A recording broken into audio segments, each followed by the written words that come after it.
Breaking చూస్తున్నాం. బంగాళాఖాతంలో అల్పపీడనం బలపడింది. దీని ప్రభావంతో కోస్తా జిల్లాలకు భారీ వర్షాల ముప్పు పొంచి ఉందని వాతావరణ అధికారులు చెప్తున్నారు. ఇక ఏపీ, ఉత్తర తమిళనాడు తీరాల వైపు అల్పపీడనం పయనిస్తుందని వాతావరణ శాఖ అంచనా వేస్తోంది.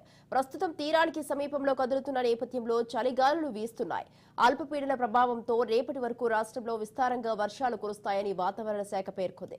శ్రీకాకుళం, విజయనగరం, మన్యం, అల్లూరి, విశాఖపట్నం, అనకాపల్లి, కాకినాడ, కోనసీమ, తూర్పు గోదావరి, పశ్చిమ గోదావరి, కృష్ణా, ఎన్టీఆర్, గుంటూరు, బాపట్ల, పల్నాడు, ప్రకాశం, నెల్లూరు జిల్లాలో ఓ మోస్తారు నుంచి భారీ వర్షాలు కురుస్తాయని విపత్తుల నిర్వహణ సంస్థ వివరించింది.